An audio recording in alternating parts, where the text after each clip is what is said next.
چائے کا آدھا کپ نیچے رکھتے اسے دیکھا۔ بھائی آپ تو بہت اچھے ہیں، آپ میرے سب سے اچھے بھائی ہیں، بلکہ میری زندگی کا میرا سب سے اچھا رشتہ ہے۔ آپ میری ہر بات مانتے، کبھی میری آنکھوں میں آنسو بھی نہیں آنے دیتے، اور مجھ سے بہت زیادہ پیار کرتے ہیں نا؟ کرتے ہیں نا؟ ڈرامے بازی تو ختم تھی اس لڑکی پر، ایسی شکل بنائی ہوتی کہ بس معصومیت روز ایسے ختم ہو محترمہ پر۔ ہاں بھائی کی جان، بالکل۔ چہرے پر آتی مسکراہٹ روکی تھی۔ کسی کی ضرورت سے زیادہ ایک بات بھی برداشت نہ کرنے والا اس کی ڈرامے بازی خاموشی سے برداشت کرتا تھا، بلکہ انجوائے بھی کرتا تھا۔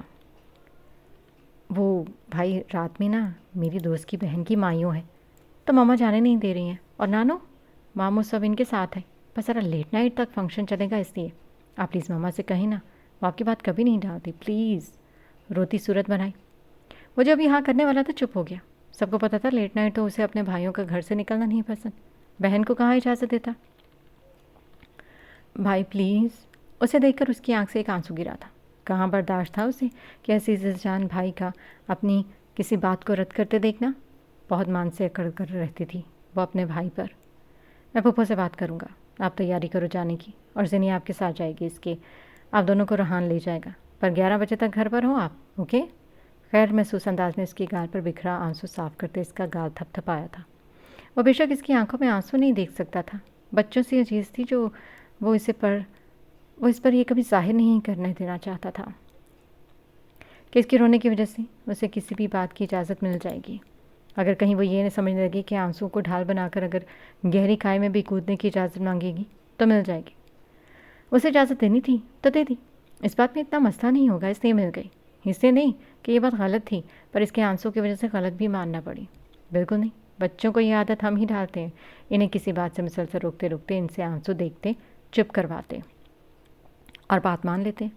یہی تو غلط ہے، انہیں یہ اندازہ ہونا چاہیے جو غلط ہے وہ غلط ہے، منع کر دیا تو کر دیا، پھر چاہے وہ روئیں گڑ گڑائیں یا آنسو بہائیں، جو ٹھیک نہیں وہ کسی حال ٹھیک نہیں۔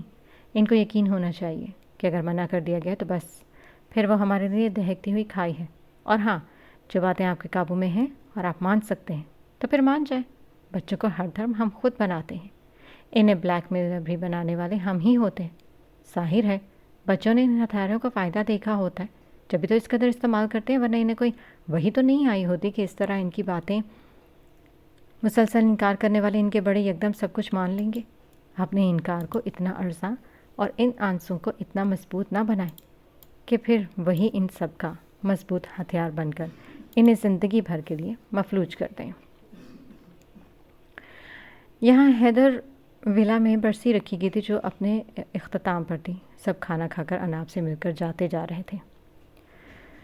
ارے کتنے اچھے لوگ ہیں، بھائی کے بچوں کو سینے سے لگا کر رکھا ہے، ورنہ کہاں ہوتے ہیں آج کل کے زمانے میں ایسے لوگ۔ ہاں واقعی یہ تو ہے، بڑی قسمت ہے بچیوں کے جو ایسے چاچا چاچی ملے۔ خواتین باتیں کرتے اناب کے پاس آئیں۔ اچھا بیٹا اب ہم چلتے ہیں، اپنا اور اپنی بہن کا خیال رکھنا، اور ہمیشہ اپنا چاچا چاچی کی عزت کرنا۔ بہت کرتے ہیں تمہارے لیے، ورنہ آج کل کا زمانہ اب کہاں کے رشتے اور کہاں کے رشتے دار۔ ایک خانون اس کے سر پر ہاتھ پھیرتی پیار سے بولی۔ محلے کی خواتین کی باتیں سن کر اناب کے چہرے پر ایک افسردہ سی مسکراہٹ آئی، اور ساتھ ہی چند آنسو اس کی آنکھوں میں، جنہیں خاموشی سے اس نے ہاتھ کی پشت سے صاف کیا۔ لوگوں کو بے وقوف بنانا کتنا آسان ہوتا ہے نا۔ انسانوں کی اس خود غرض دنیا میں مسکراہٹیں اکثر نقاب کا کام کرتی ہیں، جہاں مہربانی کے لباس ہوتے ہیں جن پر خود غرضی پوشیدہ ہوتی ہے۔ محبت کے لبادے میں اپنے مفاد چھپائے ہوئے شفقت کا ہاتھ سر پر رکھے، کبھی سے ہاتھ سے آہستہ آہستہ آپ کا گلا گھونٹ لیتے ہیں، پتہ ہی نہیں چلتا۔ یہ دنیا کی نظر میں تب بھی شفیق اور ہمدردی رہتے، تب تو اس دنیا پر ہے جو اتنی آسانی سے ان کے مکروہ چہروں پر بھروسہ کر لیتی ہے، پر اس لمحہ بر لمحہ مرتے انسان کی خشک آنکھوں کے آنسو محسوس کرنے سے قاصر رہتی ہے۔ سخاوت کے لباس میں جو خود غرضی چھپائے فریب چہروں کے لیے بڑے بڑے قول و فعل تو کسی کے حصے میں تو خود ہی جنت لکھ دیتے ہیں یہ دنیا والے۔ سب کے جانے کے بعد اناب نے گھر والوں کے لیے کھانا لگایا۔ داریہ تو قرآن خوانی کے بعد ہی اپنے کمرے میں بند ہو گئی تھی۔ اسے ان لوگوں میں بالکل انٹرسٹ نہیں تھا جو چہروں پر کئی مکھوٹے لیے گھومتے ہیں، ان مطلبی رشتوں سے بے انتہا نفرت کرتی تھی، پر صرف اناب کی وجہ سے خاموش رہتی تھی، کیونکہ اناب نے اسے ہمیشہ ان سب سے پیار محبت سے رہنا ہی سکھایا تھا، اور ہمیشہ یہی سمجھایا تھا کہ اگر دل محبت پر راضی نہیں ہوتا تو نہ صحیح، پر تمیز کا دامن ہاتھ سے کبھی نہیں چھوڑتے۔ وہ بڑے ہیں ہمارے،